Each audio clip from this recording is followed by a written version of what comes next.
Como escrever seu primeiro artigo científico, por Joaquim Carlos Lourenço. Escrever o primeiro artigo científico não é uma tarefa fácil para muitos universitários que estão no início do curso. Até para alguns concluintes ainda encontram dificuldade quando chega num período de escrever seu trabalho de conclusão de curso. Mas eu vou ensinar passo a passo, de uma maneira bem simples, nesse vídeo, como você deve proceder para fazer um bom artigo. Um artigo científico ele pode ser escrito de 3 formas: o artigo completo, o resumo expandido e o resumo simples. O resumo simples ele pode ser escrito de 1 página ou até 2. O resumo expandido entre 3 e 5. E a partir de 6 páginas já se pode ser considerado um artigo completo, sendo que em todos esses 3 processos em que o artigo pode ser enquadrado, ele tem que seguir a sequência de ter no seu texto a parte introdutória ao conteúdo, o desenvolvimento e as conclusões. Mesmo sendo um resumo de 1 página, ele deve obedecer essa sequência de apresentação dos resultados de uma forma lógica. O artigo científico mais expansivo, que é de 6 páginas acima, ou seja, ele completo, ele tem mais uma forma de apresentar mais estrutural, mais elaborada, seguindo sequências que o resumo segue, mas não tem uma forma de apresentar mais detalhada, porque a limitação de página não permite. Por exemplo, nos procedimentos metodológicos, ele deve ser descrito num resumo expandido ou num resumo simples de formas bem resumidas. Já no artigo completo, os procedimentos metodológicos eles podem ser mais detalhados, já que o artigo completo ele é mais livre, o total de páginas. E na questão, por exemplo, da fundamentação teórica, no resumo expandido e no resumo simples, praticamente é omitido, principalmente no resumo simples, porque o tamanho não permite, nem tem como o autor ele se prender a descrever processos de revisão teórica em vez de apresentar mais os dados da pesquisa. A comunidade científica foi quem regulamentou o processo de apresentação de forma estrutural a partir da escrita. As normas de formatação do artigo e de outros trabalhos acadêmicos são definidas pela comunidade científica, das instituições, dos corpos editoriais de periódico, que são as revistas eletrônicas, e das universidades, que, no geral, adota normas que são definidas no contexto mundial pela comunidade científica, mas com algumas especificidades locais da instituição na questão de formatação e apresentação do corpo textual nos seus trabalhos acadêmicos. Até mesmo os artigos de eventos científicos e dos periódicos, eles não adotam normas num todo, no geral, unificada, mas em alguns seguem as normas que são difundidas mundialmente, principalmente as normas do Ocidente.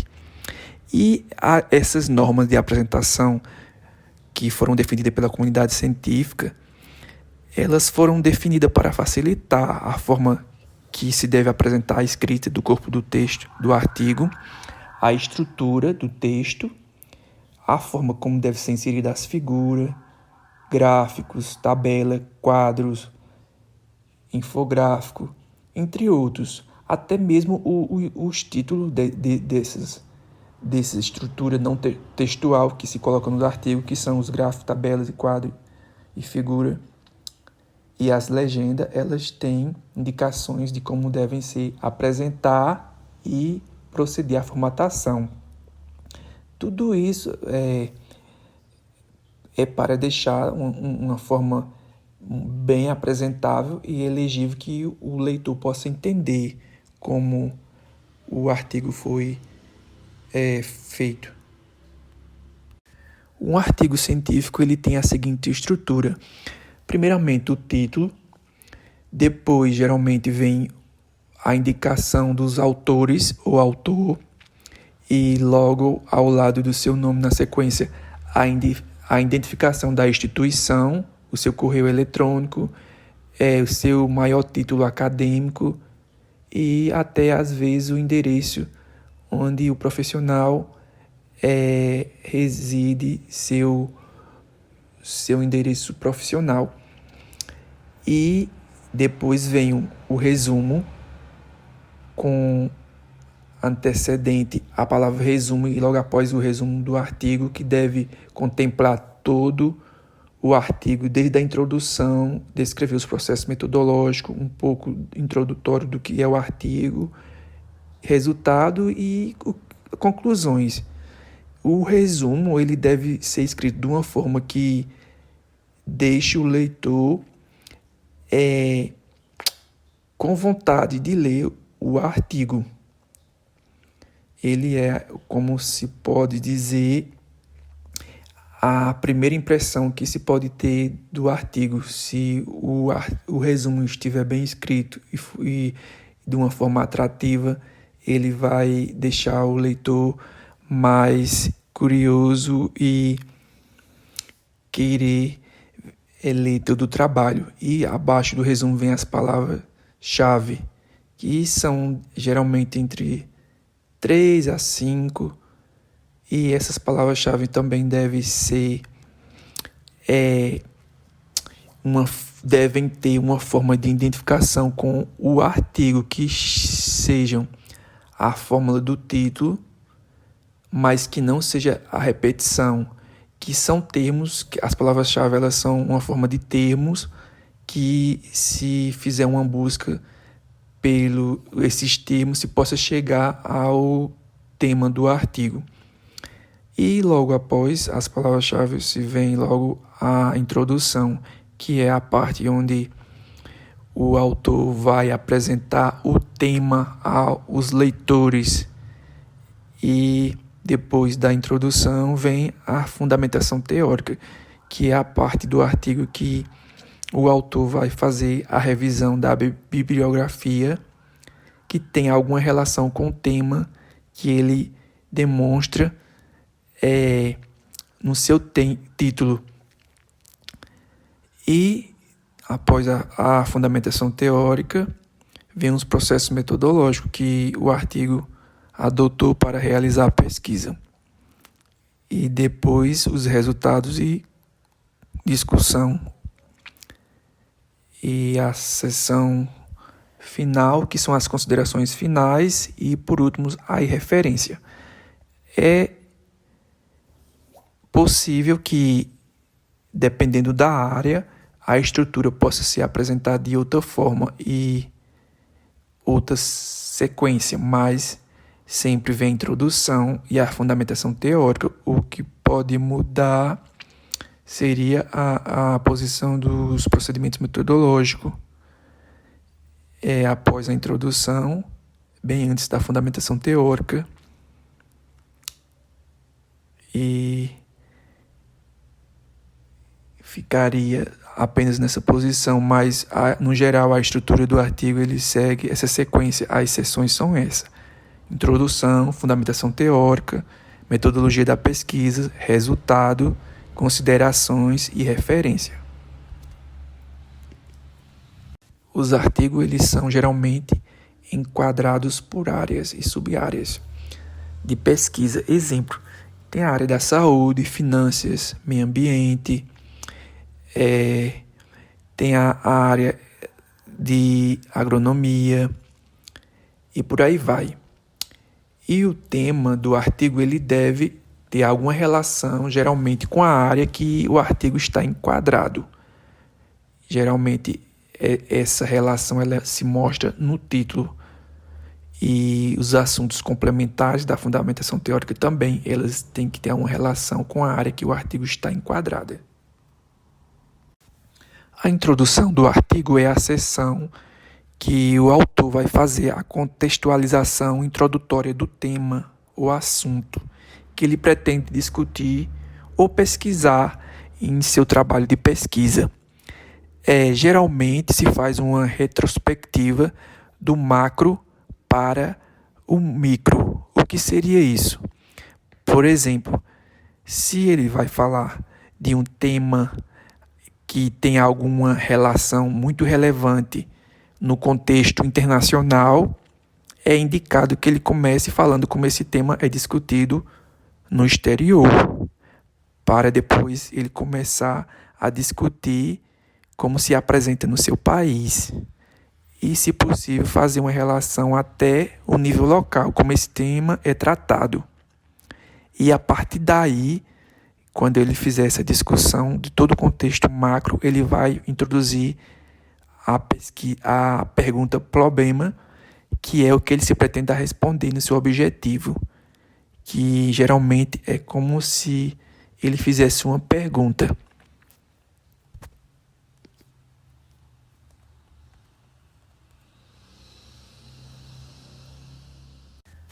Já a fundamentação teórica, ela pode ser dividida em tópicos ou seções e subseções, que são os assuntos que têm alguma relação direta ou indireta com o tema principal do artigo.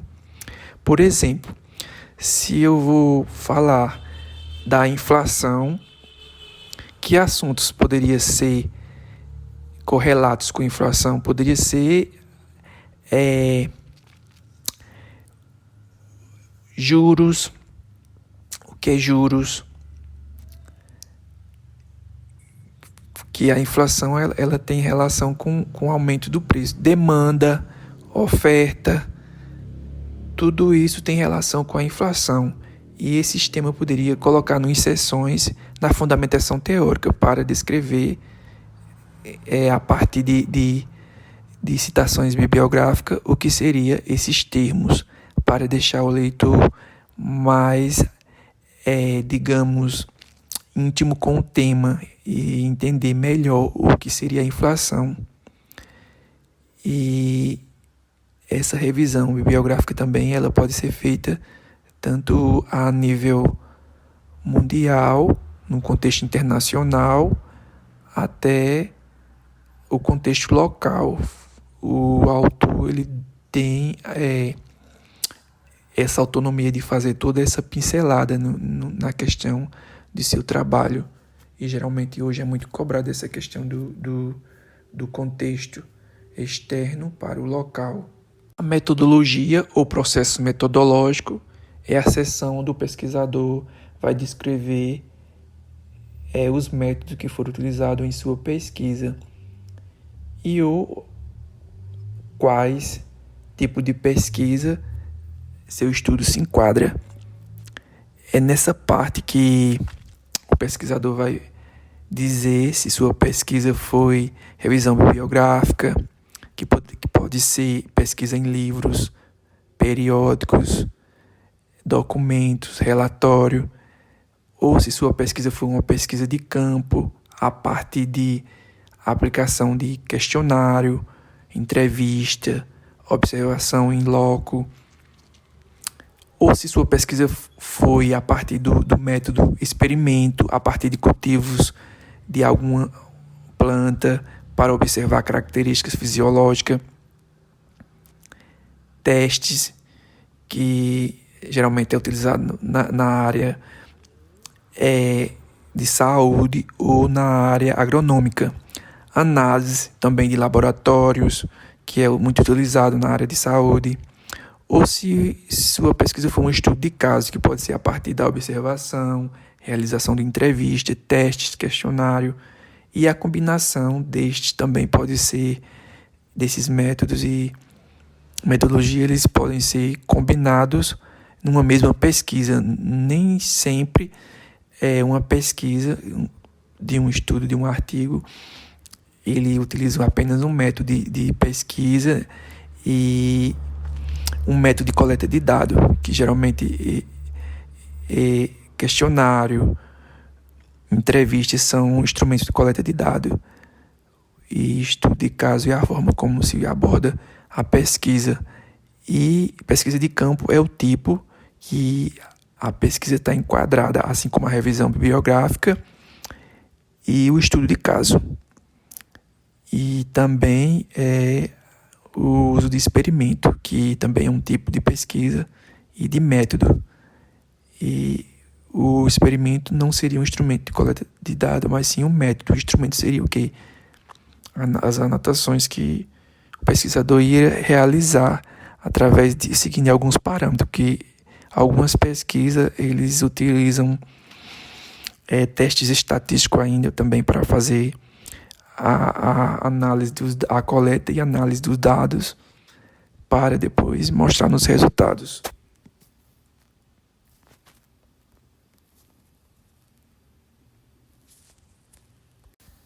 Os resultados e discussões é a seção onde os resultados que foram encontrados na pesquisa devem ser mostrados. No primeiro momento, eles vão ser mostrados em forma de dados, que foram os dados que foram encontrados, e o pesquisador vai discutir esses dados que vão se transformar em resultados, porque a simples apresentação dos dados não é resultados. Por exemplo, o pesquisador faz uma aplicação de questionário e um dos itens do questionário é o levantamento do gênero. Aí muitos colocam lá 50% do gênero feminino e 50% do gênero masculino. E não discute o que isso significa na pesquisa, apenas mostra o gráfico e descreve a percentagem do dado que foi encontrado, que a simples apresentação, sem uma discussão, não significa, pode não significar um resultado se não for mostrado na pesquisa qual o intuito daquele dado. E é importante também dizer que nos resultados não se deve mostrar nem colocar principalmente por escrito o que não se conseguiu chegar nos resultados, porque seria fugir do que foi encontrado no resultado. E outra coisa importante é que nos resultados também é permitido fazer analogia e comparativos com resultados que foram encontrados em outra pesquisa. Por exemplo, no perfil, um estudo que tinha no questionário o levantamento do perfil socioeconômico de uma população determinada, o pesquisador encontrou que 50%, digamos, dos seus entrevistados eram solteiros. Ele pode pegar esse dado e fazer uma relação com a população do Brasil. Quantos solteiros da população brasileira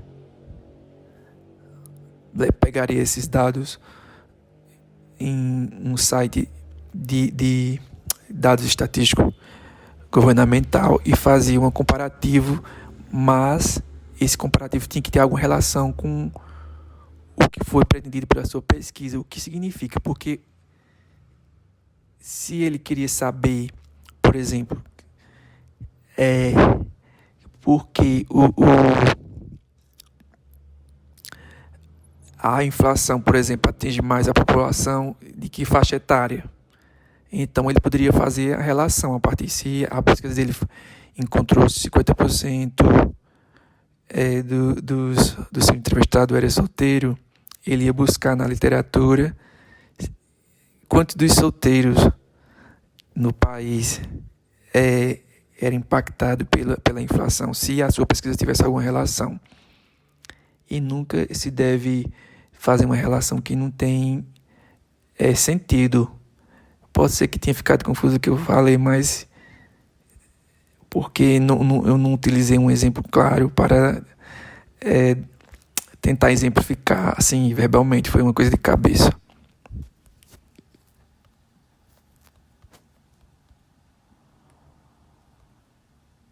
dependendo da natureza da pesquisa, os resultados eles podem ser expostos em formas de tabela, gráficos, figuras, quadros, imagem, entre outros. Porque num levantamento num instrumento de coleta de dados da pesquisa, você vai levantar normalmente informações que você vai ter que fazer gráficos, demonstrar eles através de tabela, ou vai ter que fotografar para poder mostrar em forma de imagem, e vai discutir, mesmo sendo uma imagem, ela significa alguma coisa, que é o intuito do seu trabalho. Se seu trabalho, você, de alguma forma, dentro do objetivo e da metodologia, tinha que ter mostrado imagem, as imagens vai ter que ter alguma função, mesmo que seja uma imagem, ela é um resultado, então ele tem que descrever o que significa aquela imagem. Quadros também, você pode demonstrar dados através de quadros e gráficos. E além de mostrar através desses instrumentos, você também tem que descrever e discutir. Não é porque você bota dados estatísticos dentro de um quadro, você vai apenas colocar o quadro e não vai descrever e fazer comparações entre cada dado que se tem no quadro para chegar a um resultado. E como eu já falei, os resultados alcançados na pesquisa, eles podem ser relacionados com resultados de outros estudos na literatura. Para fazer comparações, verificar se houve mudança em determinado percentual, determinado nível, principalmente em estudos de causas sociais, quando se verifica, por exemplo, a taxa de analfabetos em uma determinada população.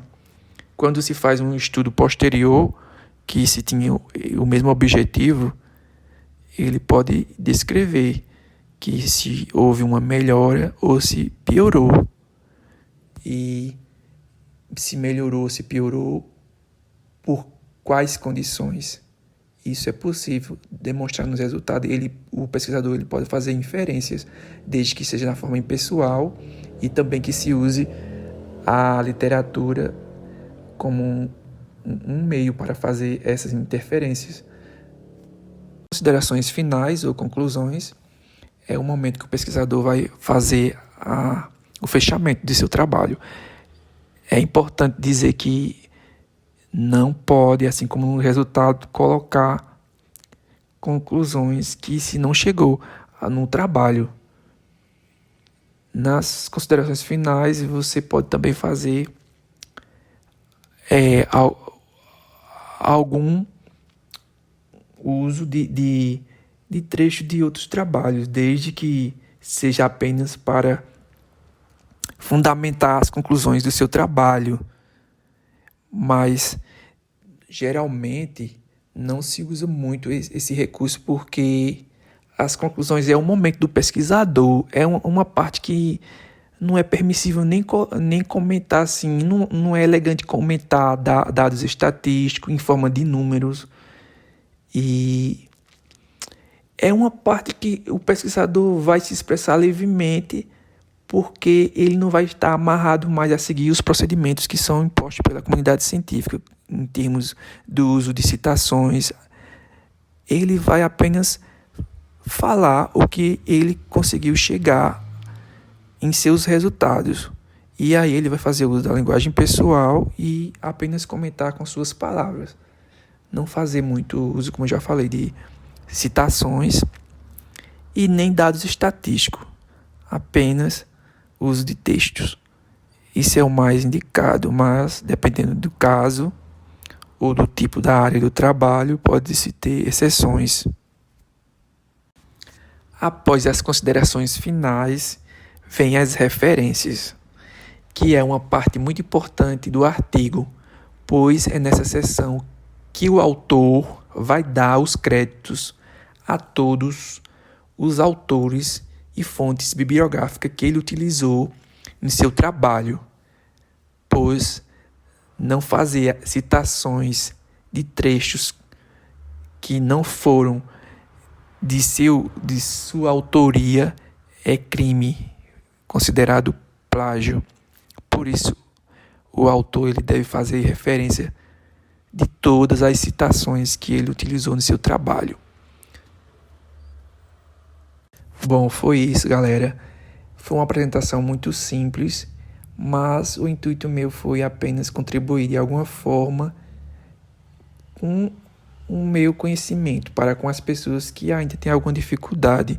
Não foi uma apresentação muito sofisticada, até porque eu ainda estou aprendendo a fazer uso dessas tecnologias, mas eu espero melhorar nas próximas e espero que você tenha gostado. Caso tenha gostado, deixe seu like, curta e compartilhe o vídeo.